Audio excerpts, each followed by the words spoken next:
자, 오늘 맥추감사 주일 지킵니다. 맥추감사 주일이라는 의미, 유래를 조금 찾아보면 맥추절은 6월절이 지난 50일에 오는 절기, 오순절을 말하는 것입니다. 혹은 77절이라고도 합니다. 77이 49, 그 다음날 50일, 오순절. 그래서 이 맥추절을 오순절, 77절이라고도 하죠. 그래서 이 맥추절, 6월절, 이 수장절, 이스라엘의 3대 절기 중에 하나입니다. 그래서 이스라엘 사람들은 매년 3번 예루살렘에 올라가야만 했습니다. 이 맥추절은 여름 축제로 보리와 밀을 수확하는 감사의 절기입니다. 그러니까 보리나 밀을 수확하고 나서 하나님 앞에 제사를 드렸던, 이스라엘 백성은 광야 40년 동안 많은 고생을 하다가 가나안 땅에 들어갔습니다. 가나안 땅에 들어가서 자기 손으로 농사를 지었습니다. 처음으로 보리와 밀을 거두었습니다. 그들의 기쁨은 이루 말할 수가 없었습니다. 자신들의 피땀으로 직접 거둔 열매를 가지고 40년 동안 광야 생활에서 그들이 고생했던 그것이 주마등처럼 흐른 다음에 1년 동안 힘을 다해 키웠던 작물이 드디어 열매를 맺혀 그것을 들고 하나님 앞에 나아가서 제사를 드린 겁니다. 이들의 마음은 너무나도 감격했고, 이들의 첫 열매인 보리를 가루를 빠서 기름과 유향을 그 위에 얹어서 화제를 드렸습니다. 이것이 레위기에 나오는 1장 13절의 화제. 짐승만 화제를 하는 게 아니라 처음 가졌던 그 보리, 밀을 빻아가지고 거기에 기름과 유향을 그 위에 덮어서 믹스해서 거기서 불을 확 화제로 드리는. 즉, 내가 1년 동안 열심히 최선을 다해서 살았던 그것에 대한 첫 열매를 하나님 앞에 드린 것이죠. 성경에 보면은 가인과 아벨이 제사를 드립니다. 가인도 마찬가지로 그러한 제사를 드렸던 거예요. 첫 열매. 근데 가인에게는 그 첫 열매라는 개념이 안 써 있습니다. 그런데 아벨에게는 첫 양, 하나님 앞에 드릴 그것을, 첫 것을 드리는 것을 성경 기록하고 있습니다. 바로 그 차이인 겁니다. 첫 것, 하나님 앞에 내가 최선을 다해서 첫 것 드리는. 1월부터 6월까지 1년 금방 지나갔습니다. 2022년 시작한 지가 얼마인데 벌써 6개월이 딱 지나갔어요. 반년의 생애가 맥추절까지의 기간이에요. 1년부터 6개월. 그 기간 동안 내가 하나님 앞에 얼마나 헌신했냐, 진정한 감사의 예배를 드린 적이 몇 번이냐. 이 맥추절은 우리에게 질문하는 것입니다. 바로 이러한 맥추절 감사의 유래가 이 맥추절의 감사의 이 절기의 핵심인 것입니다. 내가 하나님 앞에 예배드림이 이렇게 헌신과 그리고 열매로 주님 앞에 예배드렸냐.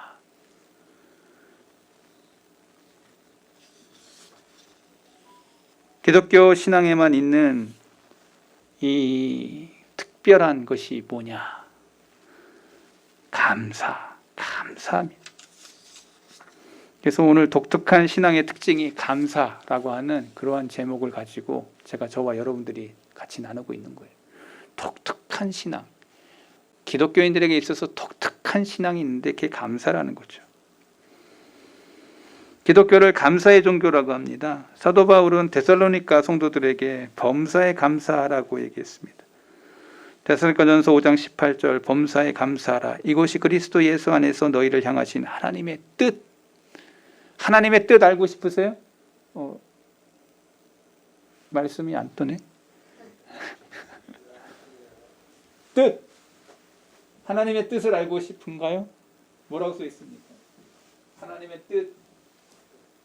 범사에 감사하라. 이것이 그리스도 예수 안에서 너희를 향하신 하나님의 뜻. 여기서 이 뜻이 어디로 가냐면 감사. 감사에 꽂혀 있어요. 감사. 감사하는 걸 보면 얘가 하나님의 뜻을 이루는지 안 이루는지 알 수 있다는 거예요. 여러분의 삶 속에 늘 감사가 있기를 바랍니다. 감사가 하나님의 뜻이에요. 감사 없이 원망과 불평은 누구의 뜻일까요? 거꾸로 하면 돼. 마귀의 뜻. 원망과 불평이 여러분의 잎에 있으면 그건 마귀의 뜻을 이루고 있는 거예요. 그냥 여러분의 삶을 보시면 알아요. 뭐든지 감사가 안 나오고 이거 힘드네 하면서 원망과 불평이 내 삶은 왜 이래? 모든 것 범사에라고 하는 말을 영어를 찾아보니까 all circumstance 이게 무슨 말이냐?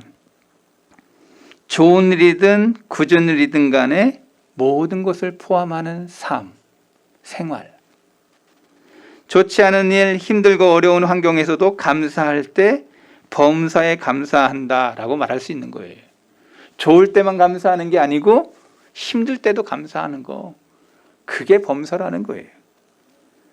그래서 이것을 역설적 감사, 역설적 감사라, 역설적 감사. 한번 따라하겠습니다. 역설적 감사. 저거 여러분들이 이 역설적 감사를 이해하는 사람이 진짜 크리스찬인 거예요. 예수님 말씀하셨어요. 이 역설적 감사를 예수님의 표현은 원수를 사랑하라. 으뜸이 되고자 하는 자는 종이 되라. 섬기는 자가 되라. 다 역설적이죠. 어떻게 원수를 사랑할 수 있으며 다 으뜸되고 싶은데 종이 될 사람이 있겠는가? 섬기는 자가 될 수 있겠는가? 다 역설적이에요. 그런데 우리의 삶이 역설적 감사가 될 때, 역설적 행동의 모습으로 믿음이 드러날 때 우리는 그 사람이 진정한 크리스찬, 기독교인이라고 말할 수 있는 겁니다. 제가 어느 목사님이 설교하는 걸 한번 들은 적이 있는데 자기 교우가 너무 잘 돼가지고 계엄 예배를 드리러 갔대요. 식당을 하는데 너무 멋진 곳에 멋지게 계엄 예배를 멋지게 드렸대요. 그런데 그 식당이 조류 독감인가 뭐 그게 와가지고 거기 그런 하여튼 그 닭고기와 관련된 그런 걸 파는 데였는데 하도 오래 가가지고 계속 망했대. 첫 번째 주에 개업 예배 드렸다고 너무 감사해서 개업 감사 예배를 드렸는데 안 돼가지고 폐업 감사 헌금이 올라왔더래. 몇 년이 지나가지고 이 목사님이 너무 가슴이 아파가지고 어떻게 나는 감사 헌금 중에 이런 감사 헌금을 받은 적이 없다는 거지. 그렇게 마음이 쓰이더래 그분에 대해서. 그래서 교우들하고 같이 그분에 대해서 갔더니 그분이 하는 말 범사에 감사라고 해서 그래서 폐업했음에도 감사가 나오더라는 거야. 그래서 마지막 헌금 다 해가지고 정리해가지고 감사 헌금을 드렸대. 감사 헌금을. 이 목사님의 마음에 그 성경을 이해하는 그 성도가 너무 이해가 돼가지고 그 성도를 위해서 새벽마다 기도하지만 더 기도했대. 그랬더니 그 사람이 다시 일어나더래. 다시 하나님이 축복해 주시더래. 말씀대로 감사할 때 환경이 좋을 때만 감사한 게 아니라 나쁠 때도 감사하더래. 나쁠 때도. 그랬더니 하나님이 축복해 주시더래.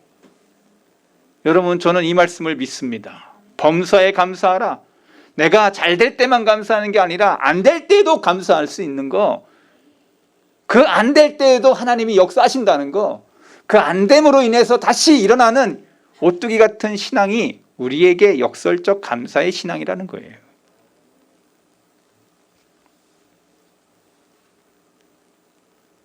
사도 베드로는 오늘 본문에서 감사할 수 없는 상황에도 감사하고 있는 성도를 소개하고 있습니다. 과연 누구냐? 1장 6절을 보면 그러므로 너희가 이제 여러 가지 시험으로 말미암아 잠깐 근심하게 되지 않을 수 없으나 오히려 크게 기뻐하는도다. 누가? 여기 본문에 나와 있어요. 1절을 보시면 흩어진 나그네, 믿음을 지키기 위한 가족과 고향을 떠난 사람들. 베드로전서 1장에 1절에 나와 있어요. 흩어진 나그네들이 주인공이에요. 어떤 상황이었을까? 그 사람들이 여러 가지 시험으로 말미암아 근심하게 됐대. 잠깐 근심하게 됐대. 새 번역에는 시련이라는 말로 번역했어요. 그렇다면 그들이 당하고 있는 여러 가지 그 시련이 뭘까? 제가 이전에 그 회복이라고 하는 영화를 본 적이 있는데요. 그 회복이라는 영화에 이스라엘 크리스찬, 이스라엘 사람으로 유대인이라서 이제 그 이스라엘 땅으로 돌아간 거예요. 근데 그 사람들이 고향에서 예수님을 믿었어. 근데 유대인들은 예수님을 믿지 않지 않습니까? 이 사람들을 뭐라고 얘기하냐면 메사이닉 주. 예수님을 나의 주, 나의 하나님을 믿는, 예수 그리스도를 나의 주, 나의 하나님을 믿는 유대인. 그들이 고향 땅인 이스라엘에 살게 된 거예요. 근데 그 유대인들이 거기서 희망을 가지고 거기서 사는데 주위에 있는 유대인들이 메사이닉 주, 예수님을 나의 주, 나의 하나님을 고백하는 그 사람들을 핍박하기 위해서 꽃을 배달을 시켰어. 그러니까 사람들이 누가 꽃을 줬지 하고 그를 딱 열었는데 거기 안에 폭탄이 들어있는 거예요. 그 온 가족이 다 죽었어. 예수님을 믿는다고 하는 그 사람들을 죽이기 위해서 꽃 배달을 시켰는데, 그래서 거기서 메사이닉 주, 예수님을 나의 주, 나의 하나님으로 고백하는 그 사람들이 다 죽어. 내용이 그런 내용이에요. 핍박과 환난이 예수님을 믿는다는 것 때문에 죽음을 각오해야 되는. 지금도 그 이스라엘에 예수님을 믿는 사람들이 그렇게 환난을 당해요.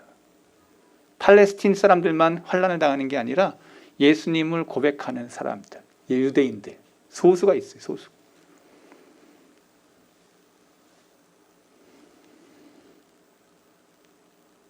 (6절에) 바로 그러한 상황이었다는 거예요.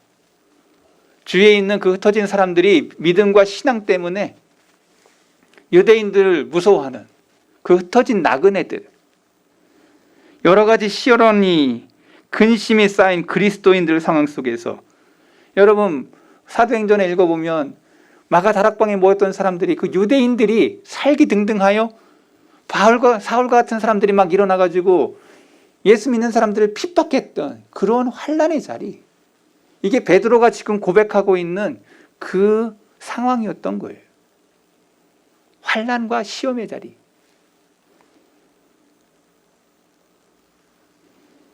그들은 목숨의 위협을 받고 있었고 극심한 가난으로 시달리면서 세상에 대하여는 별로 소망이 없는 사람들이었습니다.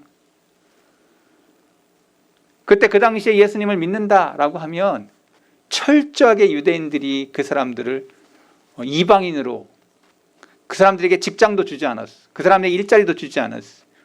그 사람에게 닥치는 것은 가난과 환난과 궁핍과 곤란이었어요. 예수 믿는다는 것 때문에 불이익을 당하는 거예요. 여러분 이게 말이 쉽지 당하는 입장은 이거 정말 어려운 거예요. 여러분 지금 물가가 막 오른다고 막 그러니까 사람들 되게 힘들어 하잖아요. 지금 조금 어려우니까 힘들다 그래. 이건 시험이 아니야. 이 사람은 생명의 어떠한 시험인 거예요. 이제 하루 먹고 죽을 수도 있는 그런 상황인 거예요. 사르밧과 아부 같은 그러한 상황인 거야. 먹고 죽으려고. 그런 상황인 거야. 하루하루가 이제 시험의 자리고 시련의 자리였던. 그러니까 오늘 본문에 이 베드로가 누구에게 편지하고 있는지를 여러분 잘 기억하셔야 돼요. 그런데 너희가 도리어 감사하고 있어. 도리어 하나님 앞에 큰 감사를 올려.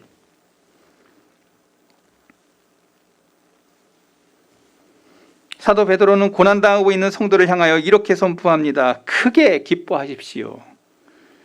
여러분, 이 기쁨이라는 말은 감사라는 말과 동의어예요. 기뻐한다는 말은 크게 감사한다는 말이에요. 감사할 수 없는 상황인데 감사했다. 베드로가 이렇게 권면한 이유가 뭘까? 그 이유는 박해중에 있는 성도를 향한 하나님의 놀라운 계획이 있다는 거예요. 기뻐하라, 감사하라 격려하고 있어요.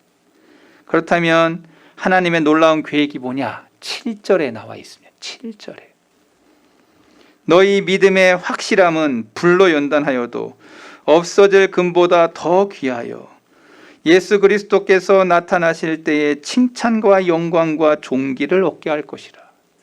여러분, 이게 답이에요. 답. 너희에게 이러한 시련, 너희에게 이러한 근심, 너희에게 이러한 곤란의 이러한 어려움들이 닥칠 때 너희에게 뭐가 드러나는지를 알게 하시는 거죠. 하나님은 성도들의 믿음을 점검하시는 분이세요. 내가 믿음이 있는지 없는지 어떻게, 무엇으로? 딱 하나, 시험과 시련. 하나님은 그냥 사람을 쓰지 않으세요. 아브라함을 그냥 믿음 있다 이렇게 얘기하지 않으셨어요. 예수님은 가장 사랑하는 이삭을 향하여 시험하셨어요. 여러분, 하나님이 어떤 분이신지를 성경은 얘기하고 있잖아요. 여러분의 믿음도 하나님이 시험하실 것입니다. 여러분의 신앙도 하나님이 점검하실 것입니다. 지금 여러분들이 당하고 있는 그런 어려움들에 대하여 하나님이 시험하십니다. 그래도 감사하는지, 그래도 믿음을 지키는지, 역설적인 그러한 삶을 사는지. 쉬운 성경을 읽어보니까 이 시험들이 이렇게 써 있어요. 이 시험들은 여러분의 믿음이 얼마나 강하고 순수한지 알아보기 위한 것입니다 라고. 저는 성경이 여러 성경이 있거든요. 그 여러 성경을 이렇게 번역한 걸 보면 성경의 그 뜻이 너무 잘 드러나. 그냥 헬라어, 히브리어 모른다고 여러분 그 할 게 아니라 성경 여러 개 딱 갖다 놓고 같은 본문을 어떻게 번역했는지만 봐도 선명하게 드러난다. 그러니까 집에 성경 여러 개 있는 거 좋은 거예요. 여러 판. 한글 개혁만 잊지 말고 쉬운 성경도 찾고 여러 가지 성경을 찾아서 읽어보시면 성경이 잘 드러납니다. 평상시에는 믿음이 있는지 없는지 알 수가 없습니다. 그러나 어려움을 당하면 진짜 모습이 드러나죠. 아까 제가 전자에 폐업 감사 헌금을 드렸던 그 성도, 그 사람은 안 됐음에도 불구하고 하나님 앞에 감사할 수 있어요. 그게 그들의 신앙이고 믿음이었다는 거죠. 어려웠는데 그것을 하나님이 보고 계신 거죠. 어려움을 당하면 진짜 모습이 드러납니다.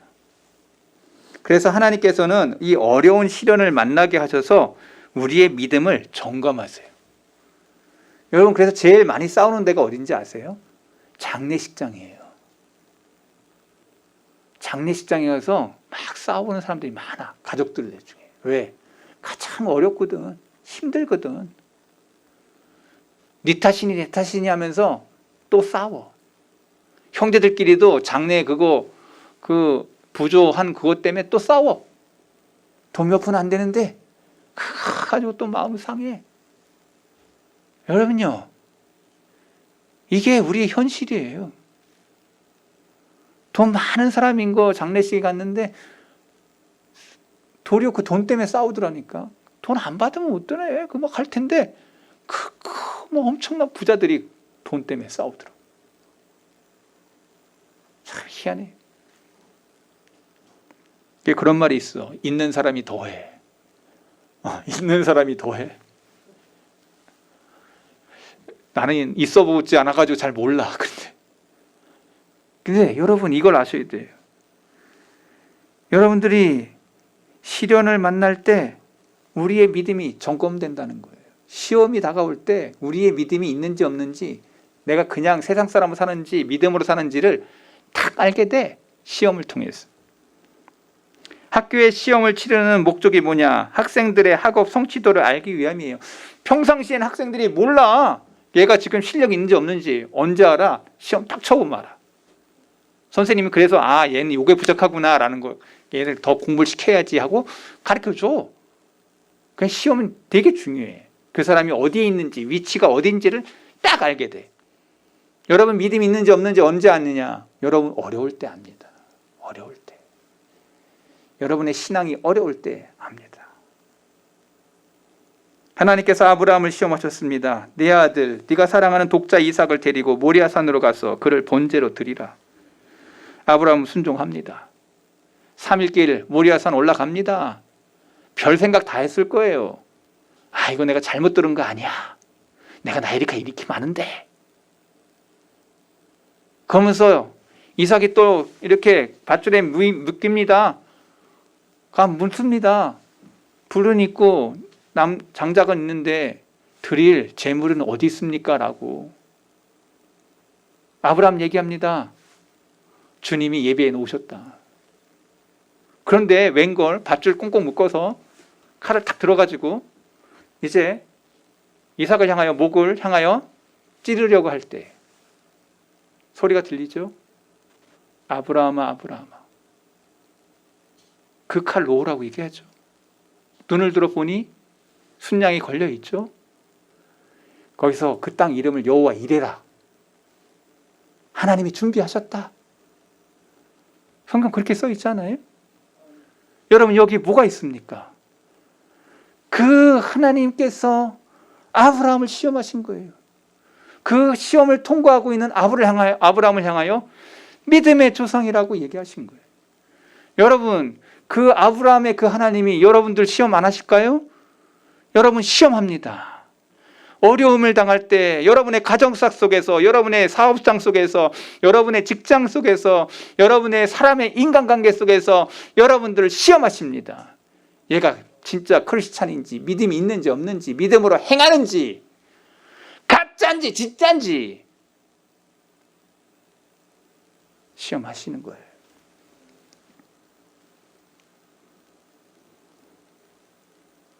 그래서 창세기 22장 12절 사자가 이르되 그 아이에게 내 손을 대지 말라. 그에게 아무 일도 하지 말라. 내가 내 아들 내 독자라도 내게 아끼지 아니하였으니 내가 이제야 네가 하나님을 경외하는 줄 아노라. 내가 이제야 네가 하나님 경외하는 걸 알았다. 이제야. 여러분 이게 아주 중요한 말이에요. 이제야. 그 전까지 몰랐다 이거예요. 이제야 알았다는 거예요. 뭘 통해서? 그 행동, 그 믿음의 행동, 그 신앙의 행동을 통해서 알았다는 거예요.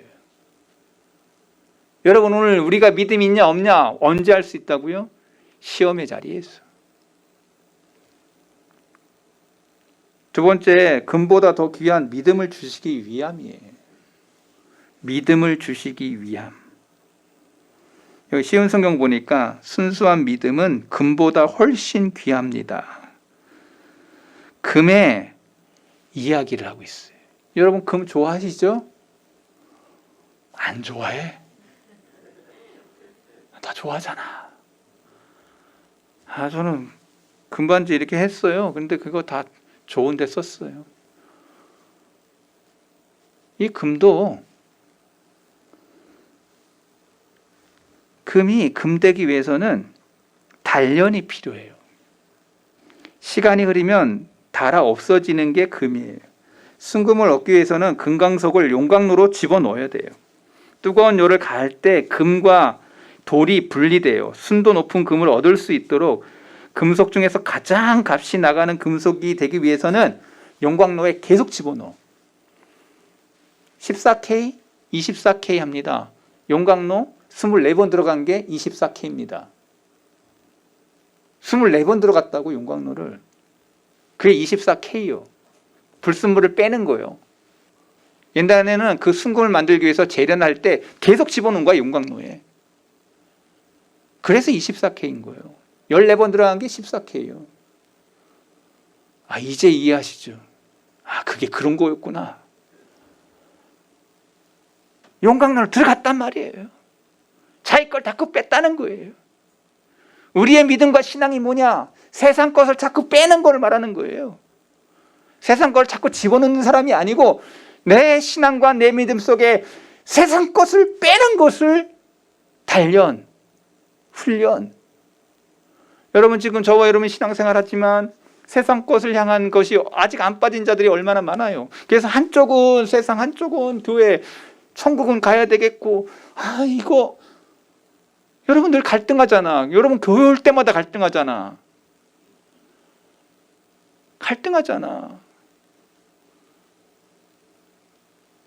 야, 우리 좋은 데 가자. 또 시험 들어서 가잖아 또. 여러분 갈등하잖아. 여러분의 시험에 대한 환난에 대한 그런 것들을 하나님이 보시는 거예요. 여러분 그때마다 여러분들의 믿음이 드러납니다. 여러분의 신앙이 드러납니다. 뭐가 우선순위인지가 알게 됩니다. 오늘 설교가 상당히 아프게 들린 사람도 있을 겁니다. 안 들린 사람 아직도 막막한 사람이고 아주 집요하게 우리 목사님 얘기한다. 아니요. 성경 읽어보세요. 성경 얘기를 하고 있잖아요. 성경. 그래서 성경은 순수한 믿음, 순수한 신앙을 이야기하면서 그 사람들에게 시험이 온다는 거예요. 그 시련의 장이 온다는 거예요. 금보다 더 귀한 믿음이 어떻게 얻어지는가? 성경은 연단을 통해서 얻어진다라고 말하고 있습니다. 하나님께서는 사랑하는 자녀들을 용광로 속으로 자꾸 놓으신데 어디 써 있어? 히브리서 12장 5절 같이 읽어보겠습니다. 또 아들들에게 권하는 것 같이 너희에게 권면하신 말씀도 있었도다. 일렀으되 내 아들아 주의 징계하심을 경히 여기지 말며 그에게 꾸지람을 받을 때에 낙심하지 말라. 주께서 그 사랑하시는 자를 징계하시고 그가 받아들이시는 아들마다 채찍질하심이라 하였으니 너희가 참음은 징계를 받기 위함이라. 하나님의 아들과 같이 너희를 대우하시나니 어찌 아버지가 징계하지 않는 아들이 있으리요. 징계는 다 받는 것이오늘 너희에게 없으면 사생자여 친아들이 아닙니다. 이거 뭐예요? 징계 자꾸 야단치는 거 진짜기 때문에 그렇다는 거예요. 진짜기 때문에. 진짜기 때문에 야단친다는 거예요. 내가 남 같으면 하겠어? 이게 진짜잖아요. 자기 진짜 아들. 자기 진짜. 넌 망하면 안 돼. 여러분 부모가 자식에게 가장 좋은 거 주려고 하는 겁니다. 그게 진짜 부모죠. 자기는 없이 살아도 자식에게는 그 가난을 대물지 마지 않으려고 그렇게 아버지 엄마가 힘쓰잖아요. 자식이 힘들어하면 내가 대신하고 싶다라고 하는 게 부모의 마음이에요. 논산에 종원이 놓고 올 때 내가 대신 갈까? 막 이런 마음이 들더라니까. 애가 막 가기 싫어가지고 눈물을 흘릴 때. 여러분 이게 부모죠. 부모는 자식에게 그런 거 있는 거예요. 친아들이기 때문에. 하물며 하나님이 안 그러시냐고 말씀하고 있어요. 그러니 저와 여러분들이 하나님의 말씀을 들을 때 정신 바짝 차리고 내 영혼에 정말 하나님 말씀하시는구나 하고는 바른 믿음, 바른 신앙으로 자기 것을 세우고 내 영혼 속에 심지를 세우고 내 영혼 속에 생명을 세우고 내 영혼 속에 하나님 기뻐하시는 것을 붙잡으려고 할 때 여러분 그 사람 속에 하나님의 역사가 일어납니다. 여러분 그게 자녀들에게 다 보여. 그래서 자녀들도 얘기해. 우리 아빠, 우리 엄마. 여러분 이게 그냥 오는 게 아니야.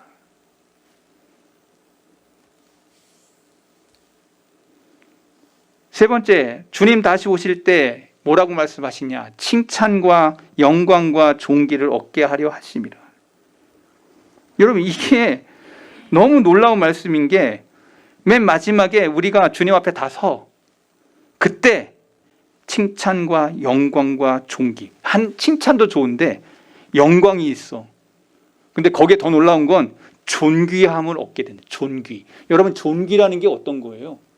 다른 사람들에게 존귀 여김을 당해. 여러분, 근데 칭찬만 좋은 게 아니고 영광과 존귀, 뒤따라오는 영광이 있어. 성경은 이것을 세 가지로 얘기해. 칭찬만 얘기하는 게 아니라 영광과 존귀. 오늘날 많은 사람들이 칭찬받기 원하고 영광과 존귀함을 얻기를 원해요. 그러나 쉽지 않죠? 근데 뭘 지키면 이것이 오게 되냐면, 따라하겠습니다. 믿음을 지키면, 신앙을 지키면. 여러분, 이 세 가지가 따라와. 뭘 지키면? 믿음과 신앙을 지키면 이게 따라와. 제가 옛날에 김연아 선수 동계올림픽 끝나고 금메달을 획득했을 때 김연아가 한 인터뷰를 제가 읽어본 적이 있어요. 한 기자가 물었습니다. 운동 즐거웠냐고. 그랬더니 김연아가 이렇게 얘기했습니다. 운동을 하면서 행복한 적이 거의 없었습니다. 영광은 잠시였고 계속된 훈련은 고통의 연속이었습니다. 그때 그 당시 20세도 안 된 18세, 19세 소녀가 그런 고백을 했습니다. 영광은 잠시였고 계속된 훈련은 고통의 연속이었다고. 세상에서 성공하려면, 영광 얻으려면 고난의 길을 걸어야 되는 거예요. 그래서 김연아의 그 발을 찍은 걸 봤더니 발이 완전히 장난이 아니에요. 발레하는 그 여인하고 비슷한 발이었어요. 안 되는 걸 자꾸 돌리고 막, 그게 한 번 멋지지, 그걸 하기 위해서는 수백 번, 수천 번 넘어져야 되는. 그거 못할 짓이대. 그거 보니까 안 되는 거를 몇 번이고 수백 번이고 넘어져서 그거 한 번 이루는 거예요. 그런데도 그때도 안 돼. 어떤 올림픽 나가서 되는 사람이 있고 안 되는 사람이 있어. 어떨 땐 되고 어떨 땐 안 돼. 그게 그냥 되는 게 아니라는 거. 세상의 영광을 얻으려고 해도 고난의 길을 걸어가는데, 세상의 영광은 정말 짧지만 주님 앞에 영원히 설 우리의 믿음과 신앙은 영원하다고 말하고 있습니다. 여기에 차이가 있어. 세상의 영광은 너무 금방 가. 아무도 안 알아주지도 않아. 로마서 8장 17절, 자녀이면 또한 상속자 곧 하나님의 상속자요 그리스도와 함께 한 상속자이니 우리가 그와 함께 영광을 받기 위하여 고난도 함께 받아야 할 것입니다. 뭐도 받아야 된다고요? 고난도 같이 받아야 된대. 고난도. 생각하건대 현재의 고난은 장차 우리에게 나타날 영광과 비교할 수 없도다. 지금 우리가 고난받는 이것이 장차 우리에게 나타날 영광과 비교할 수가 없대. 여러분, 이 영광이 우리 앞에 기다리고 있어요. 여러분, 지금 주님 때문에 힘든 거 있어요? 주님 신앙생 때문에 힘든 거 있어요? 그렇다면 여러분, 비교할 수 없는 영광이 너에게 있어. 저는 지금 기대합니다. 내가 지금 믿음, 신앙 지키기 위해서 그러한 고난이 내 앞에 있다면 도리어 감사하고 기뻐해야 되는 거죠. 시간이 다 됐어. 저는 12시 딱 되면 이제 끝나는 시간이기 때문에 아직 2장을 더 해야 되겠지만 오늘 제가 할 얘기 다 했습니다. 오늘 교우들 마음속에, 여러분들 속에서 범사에 감사할 수 있는 신앙자가 될 수 있기를 바랍니다. 좋을 때만 감사하는 게 아니라 힘듦에도 감사할 수 있는 역설적 감사의 신앙생활이, 여러분에게 시험이 올 때마다, 환난이 올 때마다 하나님이 앞에서 내가 칭찬과 영광과 존귀가 있는 이것이 나에게 다가왔구나 생각하고 감사할 수 있기를 바랍니다. 여러분에게 이러한 능력 있는 삶이 우리의 삶 속의 정체성이라면 그 사람을 통해서, 여러분을 통해서 많은 사람들에게 역시 예수 믿는 사람 다르다고 하는 소리를 듣게 될 것입니다. 저와 여러분이 이 길을 걸어가야 됩니다. 저와 여러분이 이 길에 서 있습니다. 저와 여러분이 이것을 보여주어야 됩니다. 기도하겠습니다. 하나님 아버지,